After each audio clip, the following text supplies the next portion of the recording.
Hey there, Crucible clones. Welcome to the next KeyForge video. Sorry, these have been posting a little slower than I would have liked them to, but, you know, life gets in the way sometimes. A little opening before we get into this video, a couple things I wanted to say. One, if you haven't seen the collector set video yet, go ahead and go check it out. If you haven't seen a video or pictures of the collector set, I've got the whole thing there in a video I'm pretty proud of. And then also I wanted to show off, I've mentioned a couple of times that I'm going to the Philly Vault Tour. It'll be the first Vault Tour held up in Philly, obviously. And one thing that just came in the mail recently that I wanted to show was these. So I got some custom KeyForge sleeves. I'll be bringing this with me and sleeving up the deck that I bring to the tournament. I don't know how well I'm going to perform. I don't have any particularly crazy decks, nothing I'm super proud of, but I'm excited to just kick in, get my first real big official tournament experience. But if you see somebody playing with these sleeves, it is almost definitely me, unless somebody has decided to copy my sleeves in specific for some reason.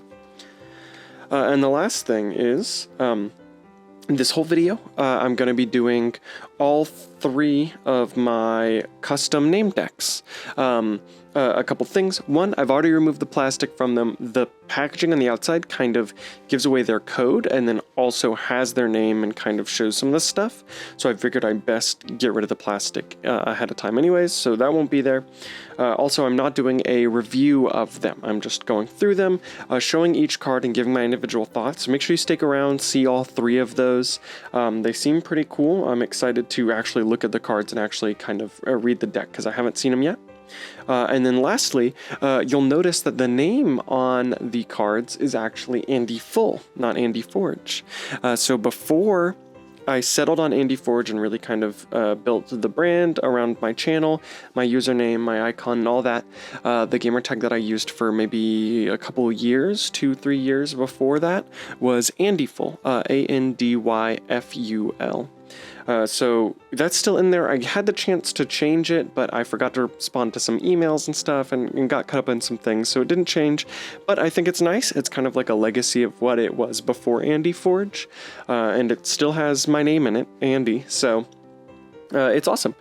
So when you see that, that's why. A little bit of KeyForge lore there for you. But anywho, let me get this collector set out of the way, and let me lay out our first playmat. We'll get a look at that, and then we will dive right in. Be right back. Well, here it is. So this is the playmat of our first custom name deck. These look so cool. I hope the camera picks it up well, but these look super, super nice. The quality is really good. So for mine, I picked 3 different color Archons, and I chose to have the houses displayed because I thought the house symbols always looked cool, and I'll typically be using these with those decks, so why not? But, I mean, you want to talk about a close-up of the Archon, here we are. So our first deck was going to have a purple Archon. The name is Andyful, the Worker of Volgatone. Volgatone? Sounds like maybe some Brobnar or Mars city. The Archon looks really cool. One of those weird extended hands, got a couple orbs floating around it. It looks super awesome. Okay, give me 1 second, I'm going to zoom in real fast, and then we'll look at the cards for this deck.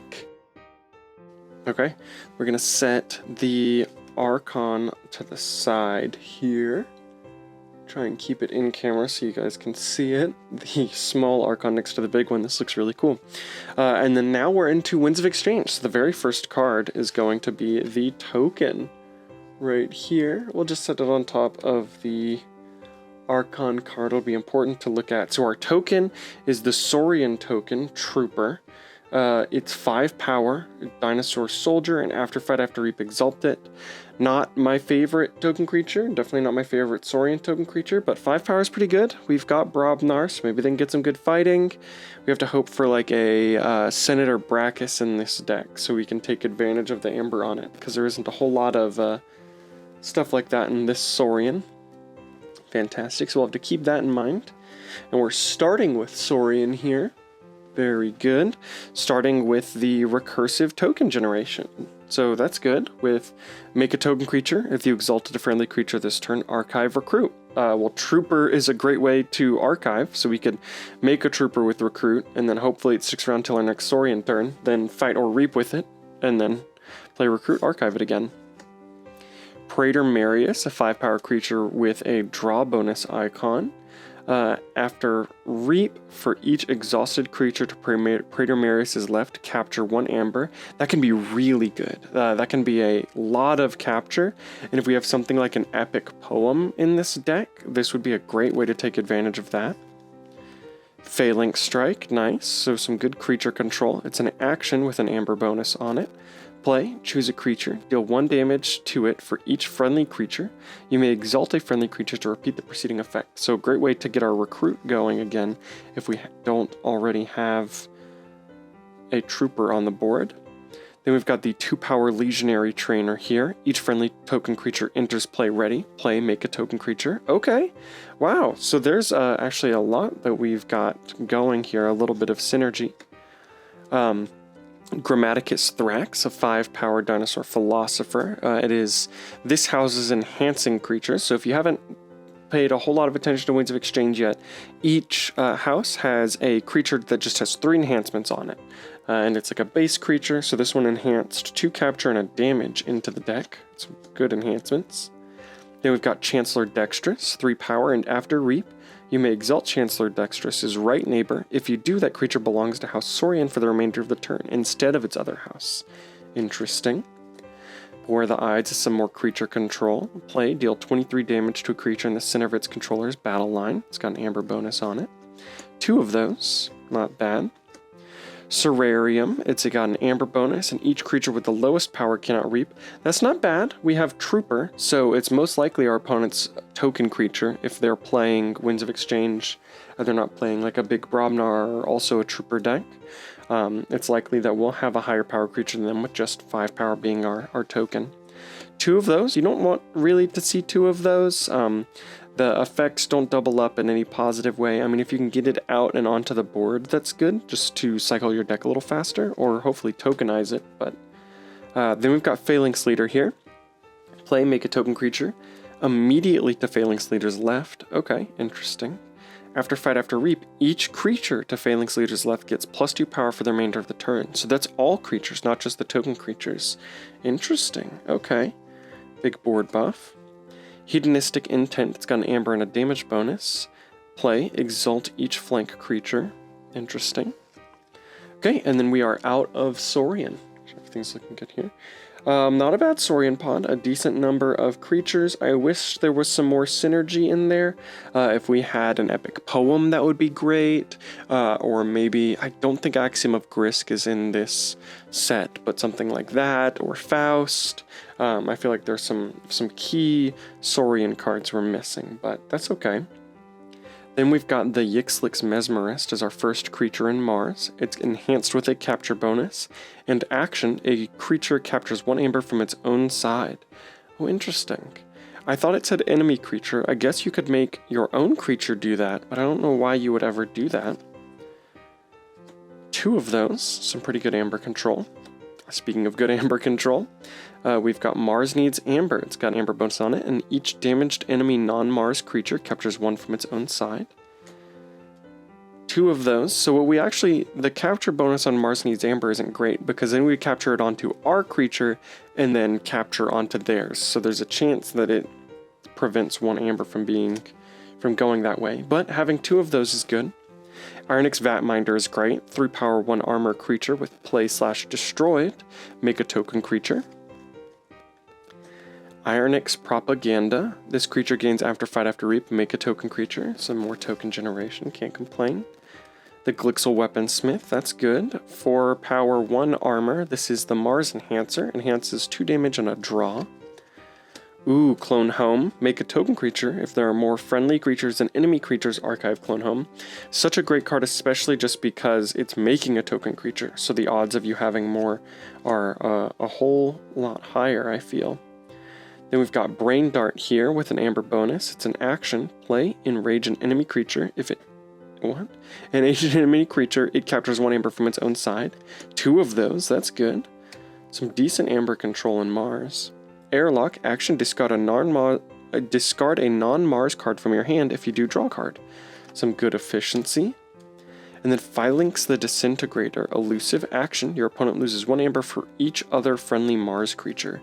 I don't think there were very many Mars creatures in there. Before we get into Brobnar, let's take a look at that, because I kind of want to look at that count right now. So there's not Phalanx because it says other. So you're looking at 1, 2, 3, 4. Okay.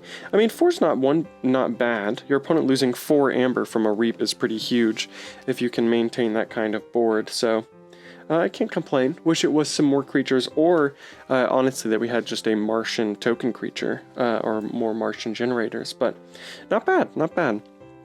Going into Brobnar here, we've got our first card. It's the Creature Shock Herder. 3 power, deploy, play, ready, and fight with a neighboring creature. It's a really good card for fighting. Oh, fantastic. So this is actually one of the 2 only scaling amber control cards in Winds of Exchange. This is a really, really good card. It's got an amber bonus on it, and it's an action. It's called Rant and Rive. Play if your opponent has 8 amber or more, they lose half their amber rounding down.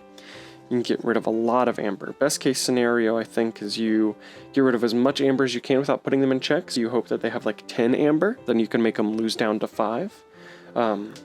Pretty good. Then you've got Pound here. Deal 2 damage to a creature with 1 splash damage. It's got an amber bonus on it. More creature control, that's good. We want to do a lot of fighting. Our trooper is good at fighting, so it's nice to see our Brobnar coming in swinging. The creature Fire Spitter, 5 power, 1 armor. Before fight, deal 1 damage to each enemy creature. All of them, that's good. Ooh, Brick Nasty, the lead singer of the Bracken Band. 5 power. After another friendly Brobnar creature fights, gain 1 amber. That's great with a Shock Herder in the deck. Ooh, 2 of those. 3 Brick Nasties. Oh my gosh. Okay. So, wow. So if we have all 3 of them on the board, and we Shock Herder like 1 of them, we fight with 1, that's immediately 2 amber. So then every time a Brick Nasty fights, it's 2 amber, and then anytime it's the like Shock Herder or the Fire Spitter, or hopefully some other Brobnar creatures we're about to see they fight, they get 3 amber if we can just maintain these guys on our board. Talk about amber gain, and they don't have to survive the fight? Wow, okay. Man, you really want to set this up, or at the very least, if these get tokenized, I mean, we have consistency. It's likely that a Brick Nasty hits the board for sure. 4 of them! Oh my gosh. Okay, wow, so change those numbers. So if we fight with a Brick Nasty, it's 3 amber, if all of them are on the board. And if we fight with a Shock Herder or Fire Spitter or whatever else comes up, it's 4 amber. Oh my gosh, I mean, we could fight with 2 creatures that are already in play, or yeah, because Shock Herder would let us ready if we just had like Fire Spitter in play. I mean, that's 8 amber. Holy crap. Okay, oh man, and even more amber from this. So Smith is an action. It's got an amber and it was enhanced with a damage. Play, gain 2 amber if you control more creatures than your opponent. Great with Mars because Mars wants to flood the board. So this would be 3 amber including its bonus. Oh, wow, okay. And then Shattered Throne, it's got an amber bonus on it, and after a creature is used to fight, it captures 1 amber. Great, that's what we want to do. We want to fight. Ooh, oh my gosh. So we'll always have a ready Mars creature, and it's enhanced with a damage. I kind of wish it wasn't enhanced with a damage. I wish it was enhanced with maybe a draw, because that would be really cool. Although, oh, but it's put into play ready, so its bonus will only go off the first time I like play the card. If I play it from hand, it won't if it's triggering its effect. But this is the rare. I'm sorry, I've looked into this set so much. I'm not saying the names or anything. This is our rare card for Brobnar, a 4-power creature, Nibor Flamewing. It's got the trait Phoenix, and at the start of your turn, if Nibor Flamewing is in your discard pile, you may destroy a friendly creature. If you do, put Nibor Flamewing into play ready, and it's got destroyed, make a token creature. So, I mean, if we have all of our Brick Nasties in our hands and just a creature on the board, and we've played Nibor Flamewing before, I mean, we're gonna get 4 amber. That's awesome. And then Bilgam Avalanche, another big creature. That's awesome. 2 rares. 5 power creature with, after you forge a key, deal 2 damage to each enemy creature. That's great.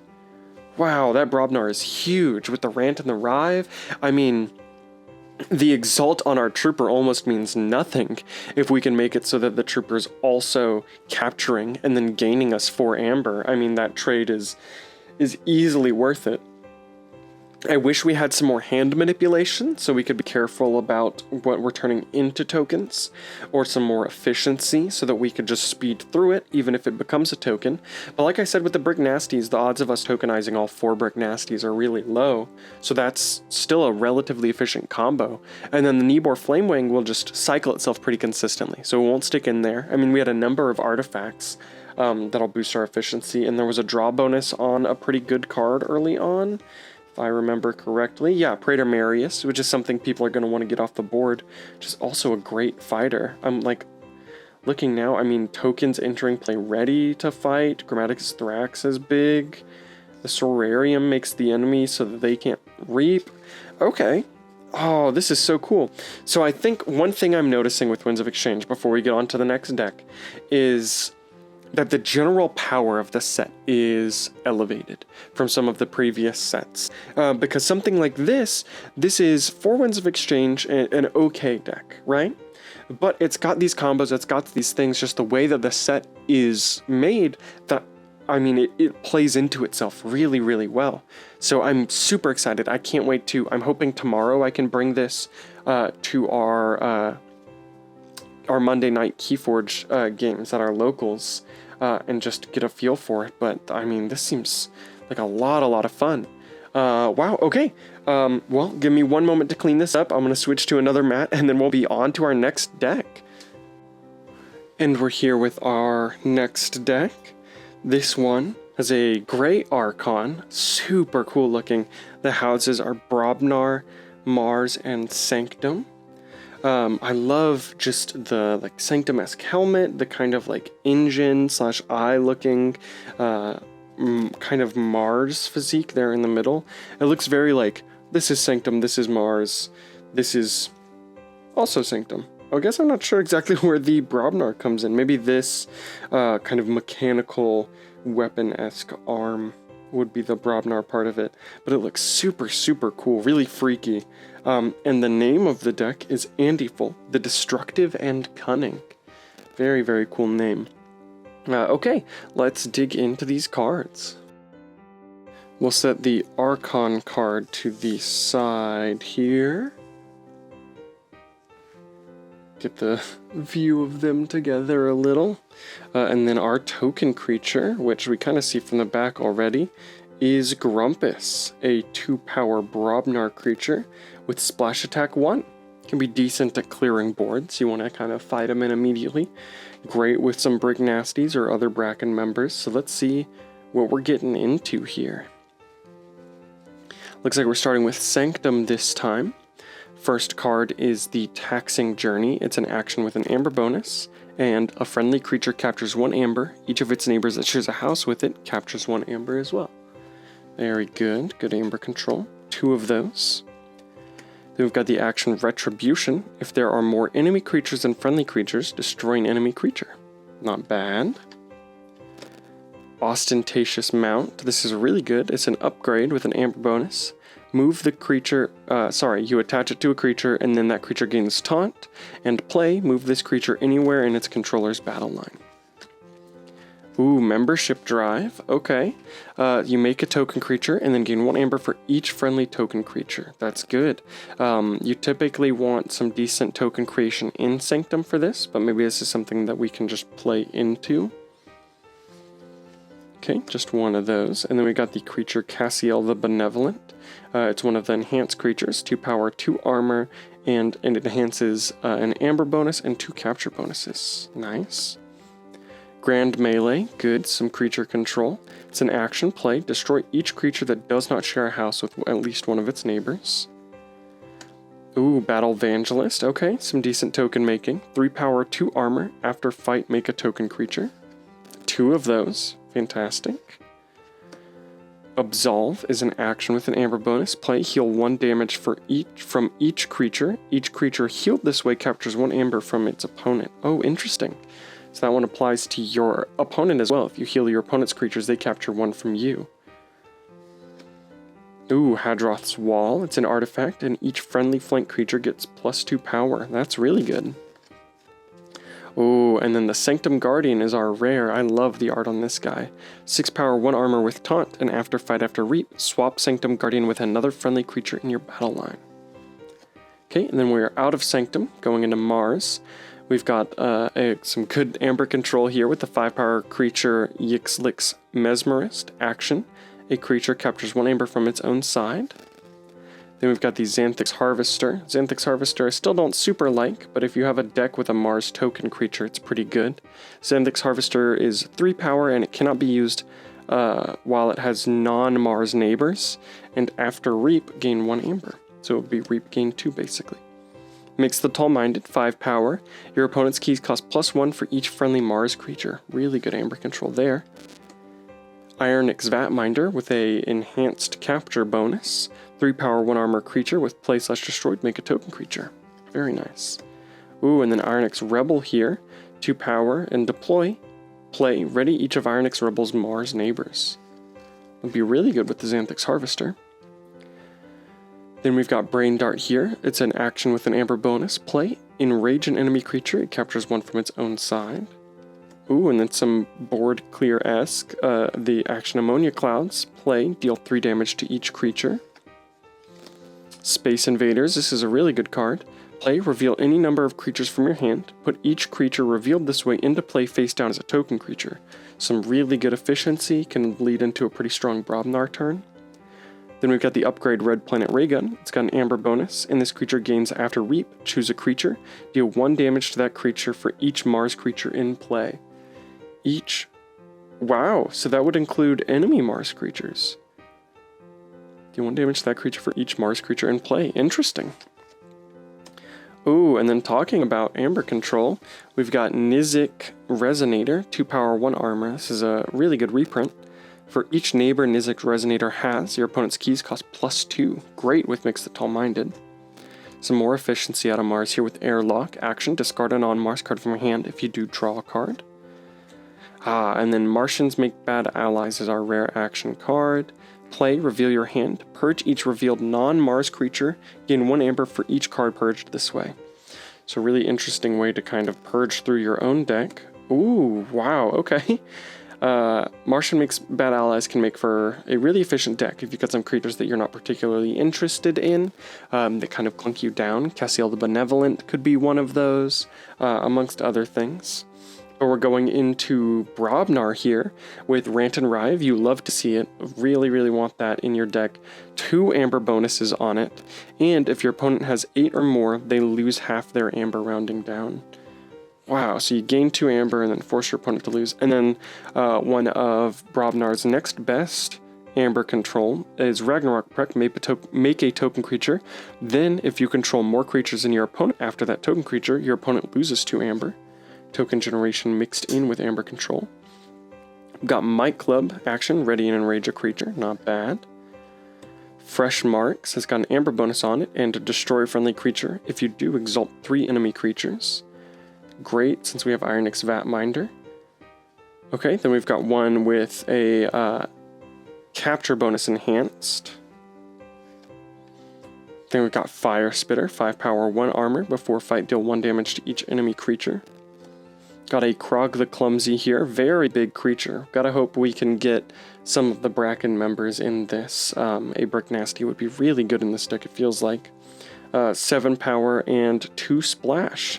For Splash is actually a new word in Winds of Exchange. When this creature attacks, it also deals 2 damage to each of the attacked creature's neighbors, because it has Splash Attack 2. So it would be deal 5 damage if it was Splash Attack 5, and so on. 2 of those. 3 of those. Okay, wow. Okay, not the Bracken member I was thinking, but really happy to see her. We've got Volca here, 5 power, and each friendly Brobnar creature gains Splash Attack 1. Then we've got the Earthshaker, 7 power. Destroy each creature with power 3 or lower. kind of don't want to see that in this deck since we have Grumpus as our token creature. It would wipe a lot of our board. Earthshaker, we would hope to get tokenized, I think, at most occasions. Ooh, and then a really good board wipe here with Champion's Challenge. Play, destroy each enemy creature except the most powerful enemy creature, and destroy each friendly creature except the most powerful friendly creature. Ready and fight with your remaining creature. So you fight it in, and the art there just looks so nice. The kind of like battling. I know this is a reprint, but so cool. Okay, interesting. So there doesn't seem to be a particular game plan in this deck other than you hope your membership drive goes really well, you know, make a lot of token creatures and so on. I think Destructive and Cunning is a great name for it because it feels like you have to kind of fight with intent. It's a deck, especially with Martians make bad allies, that you have to be real particular about how you play. You have to be real cunning, but it can pull off some really big stuff. That Rant and Rive is awesome. There's a lot of Amber control in Mars and Brobnar, some decent Amber generation in Sanctum. Really good stuff. It seems like the type of deck that could really hold back another deck. But fantastic. Okay, moving on to our third deck. Here we are with our last of the three decks. This is a red Archon with the houses Equidon, Sanctum, and Saurian. So this is the only deck without Brobnar and the only deck with Equidon. Glad to see some more Sanctum. Saurian can be pretty iffy in this set, but who knows. The name is Andyful, the Frazzled and Purple. I like it. I think it's funny. Archon looks really cool here. We've got that classic like Sanctum body shape that I feel like I've seen since Coda. And then the arm was actually in Andyful, the Worker of Volgatone. So we've seen that one before. Same with the orbs. A kind of tendrily mess of hair. Very like detailed and small, which is really interesting, especially to see this upscaled. And then like a wing for the other arm. But it looks super cool. Okay, let's get into the cards. We'll set the Archon card off to the side here, up in this corner, if I can. This deck seems to be a little bit, not slipperier, but it's got a little less traction to it, which is nice. Easier for cards at the very least. And then we'll take a look at our, oh my gosh. Oh, there's just a little mark on that card. That sinks. Oh well. Set the token creature off to the side here. It is the Prospector. This is a token creature that you guys should get yourself pretty familiar with. It's a 1-power creature with destroyed draw card. One of Equidon's best creatures, something that you'll probably be seeing a lot. The efficiency that Prospector can bring to a good Prospector deck is pretty crazy. And I've got a really good, or at least I think it's a really good Prospector deck that I'll probably show you all at some point that's got the Cursed Relic in it as well. It's really interesting. We'll get into the individual cards here. Starting with Saurian, we've got Recruit. It's the action, play, make a token creature. If you exalted a friendly creature this turn, archive Recruit. 2 of those, not bad. Praetor Marius, good to see that return, especially with token generation, since your tokens enter exhausted. 5-power creature with After Reap, you may exalt, For each exhausted creature to Praetor Marius's left, capture 1 amber. Legionary Trainer, this is looking all too familiar for us so far. 2-power creature with each friendly token creature enters play ready, and play, make a token creature. Not bad. Then we've got Grammaticus Thrax here, 5 power, and it enhanced 2 capture and a damage. 2 of those. Then we've got Tribune Pompatus, 4 power, 2 armor. Each friendly creature gets 2 power for each amber on it. Before fight, you may exalt Tribune Pompatus. So a good way to get the recruits going. And boost up the power, not bad. Tribune Pompatus is really good in a cleric deck where, why can't I find the word? The Sanctum token creature cleric enters play and captures 1, so it would immediately enter play and then be a 3-power creature instead of 1 power. Kind of hold on to that amber a little better. Then we've got Pax Soriana, a really interesting action card from this set. So it's got 2 amber on it, and play ward each creature. So this is something you want to see in a deck that has a lot of fighting and or like board damage or board wipes. So you could play like Pax Soriana and then wipe it and you're like, oh okay, everything's fine. But it might be interesting to play Pax Soriana, then play my token generation, just so my prospectors stay kind of exposed, especially since we want them destroyed. Then we've got Order Hisaro here, a 3-power creature with a capture bonus on it, and deploy, play, ready, and exalt each of Order Hisaro's neighbors. For the remainder of the turn, they belong to House Saurian. Not bad. 2 of those. Oh, I haven't seen this creature before. It's a rare Saurian creature. 5 power with a capture. It is Adile Talia. Let's see. 5 power. Each time you exalt a friendly non-token creature, make a token creature. Oh, that could be big with 2 Order Hisaros and 2 Tribune Pompatuses. Oh, man. Wow. Talk about efficiency. Turn all of that into tokens. That's cool. That's actually a really cool card. It's a very unique way for Exalt to pay off, which is something that I really want in Saurian. I want Saurian to kind of step away from capturing, leave that to Sanctum, and then have really unique, really cool payouts for Exalting. So I think that's a step in the right direction. That looks really fun. And then we're into Sanctum here. So we've got the upgrade, Ostentatious Mount. It's got an Amber bonus on it. And this creature gains Taunt. Play, move this creature anywhere in your battle line. Good way to protect some creatures if you need to. Then we've got Muster here. Make a token creature if your opponent has more Amber than you. Archive Muster. Kind of stinks to see a capture bonus icon on that because we want them to have more Amber when we play it, but oh well. Ooh, then we've got Membership Drive here. Make a token creature. Gain 1 Amber for each friendly token creature. Got some big token creature making plays in Saurian, so we have to hope we can get Membership Drive off after that, or that we've got some good token creature making in Sanctum. Then we've got the artifact here, Nidapult, action. The next time a friendly creature enters play this turn, you may have it enter anywhere in the battle line ready. Very cool. Cassiel the Benevolent, 2 power, 2 armor, and it enhances an Amber bonus and 2 capture. Ooh, Colonel Mariana, 5 power, 1 armor, and play. Each friendly night creature captures 1. So that would include Colonel Mariana, Cassiel the Benevolent. We'll see how many other knights we get. Sigil of Brotherhood. It's got an Amber bonus on it. And Omni, destroy Sigil of Brotherhood. For the remainder of their turn, you may use friendly Sanctum creatures. That's good. Shoulder Armor. It's an upgrade with an Amber bonus. While this creature is on a flank, it gains +2 power and +2 armor. Good. Ooh, and Hadroth's Wall, the artifact. Each flank creature gets +2 power. Each friendly flank creature gains +2 power. So we can make 1 flank creature +4 power, +2 armor. Make them very big. Oh, and this might be a perfect target for it. We've got Baldric the Bold, which is another knight for capturing. Before fight, if the creature Baldric the Bold fights is the most powerful enemy creature, gain 2 Amber. So you get to do some creature control and then 2 of those, and then also gain some Amber off of it. And then we've got the 2 power rare creature Anita the Traitor. It's got a capture bonus icon on it, and after Reap, give control of a friendly artifact to your opponent. If you do, they must give you 2 Amber. Interesting. Okay. This is probably better off for the late game where you really need to hit that like final Amber burst. But I think trading like, you know, a Nidapult, or I don't think we had any Saurian artifacts, but some other artifact wouldn't be too bad, especially for 2 Amber in exchange. And if the opponent doesn't have that house, it'd be a useless artifact for them. So not bad. Very cool creature.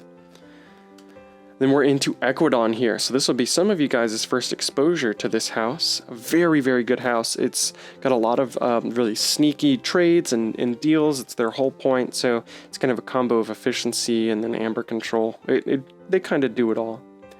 So our first card here is the action Trading Frenzy with an Amber bonus. Play a friendly creature and an enemy creature, each capture 3 Amber from their opponent. Okay, so you have to be really careful with this, but as the active player, you get to pick which of their creatures captures Amber and which of your creatures captures Amber. So let's hope we get something like the Shizuku Swooper, which will let us trade control of creatures. 2 of those, interesting. It could be some big Amber control. I mean, that's 6 capture. Then we've got Ornate Talking Tray here. It's got an Amber bonus on it and a damage pip, which is nice. And Omni, destroy an Ornate Talking Tray, make a token creature. Ooh, and then we've got Generous Offer. This is a great card with Prospector because it basically just says draw cards if you do steal 2 amber with Prospector in the deck. So fantastic. It's an action, play, destroy friendly creature if you do steal 2 amber. Then we've got General Zoorha here. 4 power with Skirmish and play. For each forged key your opponent has, make a token creature. Ooh, and then we've got Closed Door Negotiation here. Very good. It's got an amber bonus on it, and play, your opponent draws a card, steal 1 amber. If you do, and your opponent still has more amber than you, repeat this effect. So this kind of stops once you guys are equal on amber, but you could steal a lot of amber this way. I've seen some pretty bursty Equidon, or some pretty bursty Winds of Exchange decks, so Closed Door Negotiating could be real good. Then we've got the Belligerent Guard here. It's a an 8 power creature. Ours got enhanced with an amber bonus. It enters play ready, but on play your opponent draws a card. Interesting trade-off there. Got 2 of them.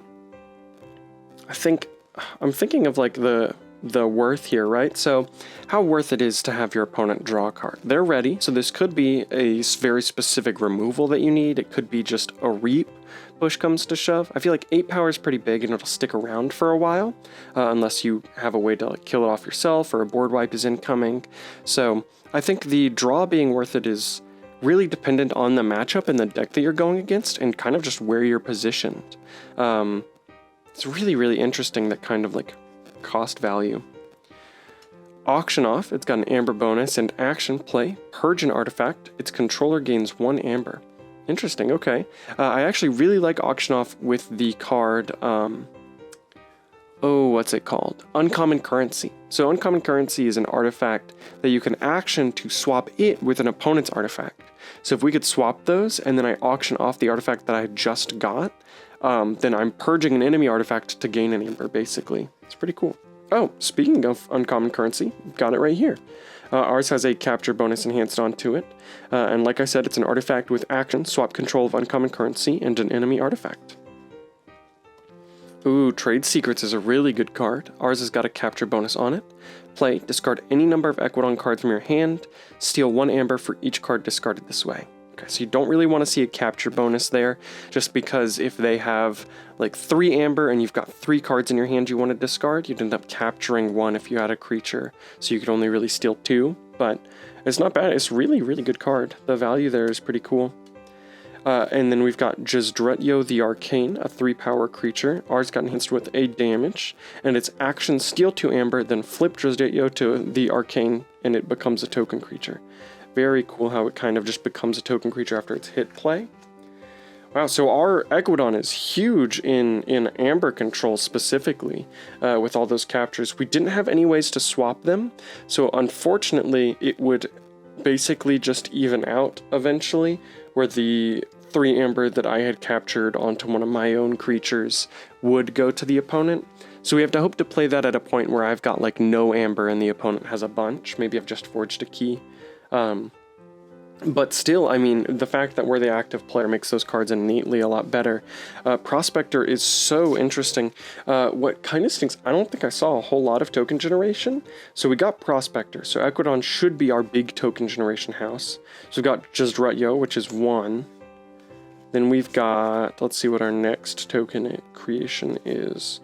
General Zoorha, which at most would be 2 token creatures. Ornate Talking Tray, which is 1, so that's like 4. That's really it. So, I mean, we'll be making them in other houses, and the whole point of Prospectors is for them to, like, kind of die off. So it's not a huge deal that we don't make a whole lot of them, but it'd be nice if we could utilize them a little bit more. But still, I mean, this seems like a really fun, really interesting deck. I can't wait to play with it. Also, I mean, it's my namesake. I love all of these names. I think it's really funny that all of them became like Andy Full the, and then some descriptors. Like, so we had Andy Full the, worker of Volgatone, Andy Full the, destructive and cunning, Andy Full the, frazzled and purple. But I hope you enjoyed taking a look at them. I think the next video will be looking at my I Saved KeyForge deck, so we'll actually be popping those opening maybe 1 or 2 Unchained decks that I got as a reward as well. But keep tuned. If you're loving the content, if you're loving Winds of Exchange, turn on that notification bell, hit that subscribe button. I'm going to be pumping this stuff out for a while, so I'm super excited for our future together. I hope you loved what you saw. And remember, the most important part of KeyForge is the person sitting across the table. You guys have a great rest of your day.